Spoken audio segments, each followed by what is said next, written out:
What's up sa inyo mga kahasang? So ayun no, for today's video, tignan muna natin yung mga binibreed natin no kasi sa panahon ngayon talaga malamig at ang tagal talaga lumaki ng mga pinapalaki natin mga isda. So update ko lang muna kayo doon sa mga binibreed natin. So itong ating blue polar parrot na ito na yung matagal nating breeder. So ngayon nangitlog siya ulit. Yan, ang bilis lang talaga mangitlog ng mga gantong klaseng isda guys. No? Yan, may itlog siya ulit tapos hintayin natin kung mag-hatch siya no? Kasi talagang malamig dito sa amin. At ito yung sinundan nilang batch. Ngayon medyo konti na lang yung nakikita ko. No? Hindi ko alam kung bakit naubos na naman sila. Ayan, may nakikita akong tatlo. Hindi ko alam kung bakit naubos na naman sila kasi pinapakain ko naman sila ng BBS. Tapos yung sinundan nila, ito yung sinundan nila para ako 5 piraso lang ata ito nakikita ko dito. So dati nakaka-breed ako niyan, madami akong napapasurvive. Ngayon hindi ko alam kung bakit ayan na natitira sa akin mga ganyan lang 5, 10. Pero yun nga no, okay lang din kasi mabilis lang din naman dumami talaga mga blue polar parrot. Tsaka hindi siya masyadong mabenta kung tutuusin. Konti lang din talaga yung mga keepers na bumibili lagi niyan. Kasi nga pag nakabili ka na ng 2 pair niyan pag nangingitlog na sila unlimited na yan. Kagaya nito, ito yung mga breed natin noong nakaraan. Ito yung mga bata natin, yung mga breeders at ayan yung mga fry nila. So ang ginawa ko diyan, hindi ko hinihiwalay yung mga fry dun sa kanilang magulang. So itong breeder natin na to, first time silang nag-breed at first time silang nakapagpa-hatch. At gusto ko sanayin sila na hanggang lumaki yung mga fry nila kasama nila. So yun ang dahilan kung bakit hindi ko pa hinihiwalay yung 2 parent fish. So ano pa nga ba mga binibreed natin dito no? Yung mga guppies, meron pa akong mga guppies dito guys. Ayan lang. Hindi siya masyadong maganda na yung mga nandito kasi ito nakal ko natin. Yung mga P-dirt natin. Tapos itong mga Dumboyer mosaic natin. Napilihan ko na rin yan pero mayroon pa dyan mga magagandang breeder size. At ayun nga, kinuha ko sa binyan yung mga yan para i-breed ulit dito sa bahay. Kaso wala nanganganak. Hindi ko lang kung bakit no. Siguro dahil sa panahon, dahil medyo malamig pa, wala pa nag-aanak sa kanila. So RDSS meron din tayo dito, HB Blue. Yan.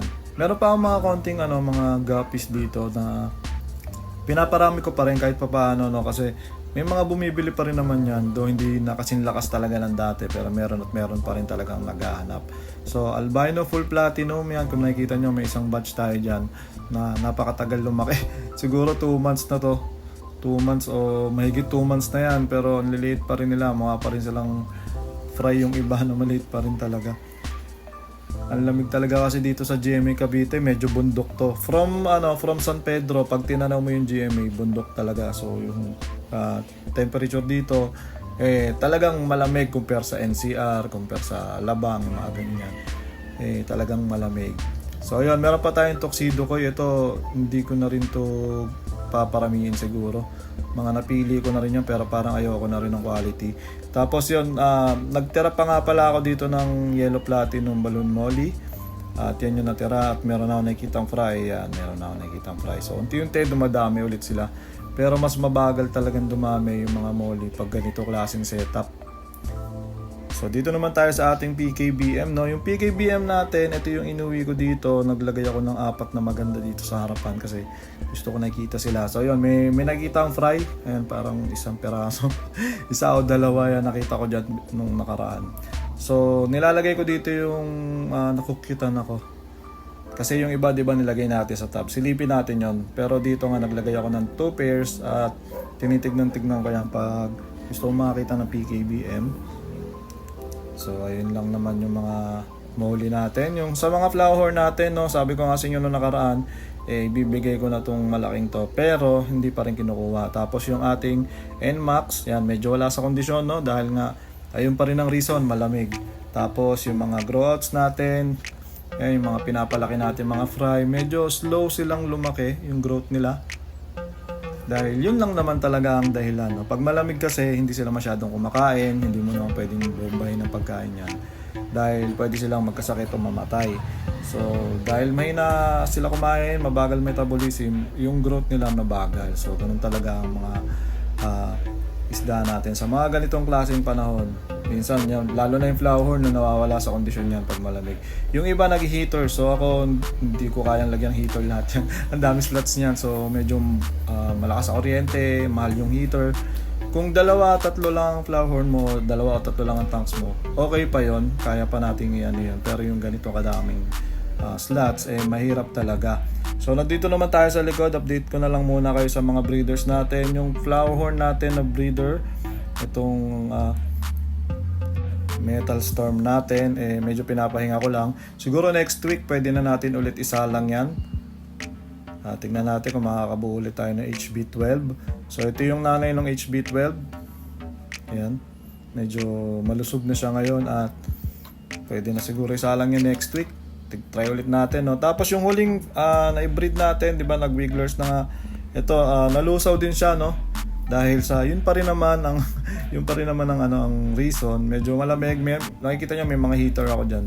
Nilagyan ko pa ng heater yan pero wala talaga, hindi ko na ligtas yung iba. Kaya meron mga mangilan-ngilan na peraso, hindi ko na alam kung, hindi ako sure kung bubuhayin ko pa yan, no? Kasi sasayang lang ang space natin diyan. Tapos yung ating HB12, ito yung batch 2 na sabi ko nga February pwede na mag-release. So nire-release ko na ulit to. Meron tayong ilang pirasong wholesale lang set. Kasi pag nag-wholesale ako, 15 pieces, 500 pesos. So available na ulit yun ngayon. At pwede ko nang pilihan itong mga to. Siguro mga 5 set lang. At konti na lang din yung matitira dyan. Tsaka yung mga maliliit hindi ko pa talaga i-release. So unahin natin yung malalaki. Sa mga gusto mong order, message nyo lang ako sa Facebook, Hendrix Backyard. Yun, doon tayo nagre-reply. Tapos, yung ating P-Dirt dito, Koi P-Dirt, yan, ang dami nila. Ito yung madaming fry. Mas gusto yata nila yung ganyang setup. Tapos yun, medyo mabilis lumaki, no, yung mga fry dito. Kasi 20 gallons to. Tapos yun nga, may halaman, naaarawan. Yung ganda ng mail natin, no. So, meron akong 2 pairs dyan na P-Dirt Koi. Tapos yun, ang dami ninyang fry dyan. Tignan natin paglaki kung anong gagawin natin, kung ibebenta ba natin, kung marami bangkal. Ayan, ang dami ring snails dito. Kahit anong gawin ko, napakarami natin snails dito dahil do sa halaman, no. Tapos dito sa baba, yung ating angelfish, hindi pa nangingitlog ulit, pero tingin ko sooner or later mangingitlog na naman yan, pero hindi naman mabubuhay. Hindi ko alam, baka ibenta ko na yan. Tapos yung mga PKBM natin dito, silipin natin, no. Itong trio na to, wala pa ako nakikitang fry. Tapos dito, 6 pieces ba to? 7. Tingin ko, para may nakita ako fry dito kanina, hindi ko lang sure. Tingnan natin. Yun, may gumagalaw. Yun, nakita nyo ba guys? Medyo maliit pa yun, no? May gumagalaw na mga fry. So yung fry natin, medyo dark yung kulay, no. May nagtanong sa akin yan, bakit daw yung PKBM niya parang black. Yung PKBM niya daw parang black daw yung anak. Minsan kasi paglabas niyan, ganun pa yung kulay nila, black or gray. Pero pag lumaki, nagiging platinum din. So okay lang yun, no. Wag lang paglaki may ibang kulay. Yun talaga kal yun. At nahaluan na siguro yung PKBM niya na ibang kulay. So yung ating red wagtail dyan, hindi ko na masyado pinapansin. Tapos yun, no, yung kung maalala nyo, sumali ako ng Grow Out Challenge. Ito yung X Max ba yun? X Max. So female nga yung nakuha natin. Ay, ang ganda, ano siya, full mask pala ito na female. So try natin i-breed yan soon. Tapos yun yung katabi niya, yung matanda nating female na Alawi jeans. So ayan lang muna update ko. Maraming salamat sa mga nanood. Fish out.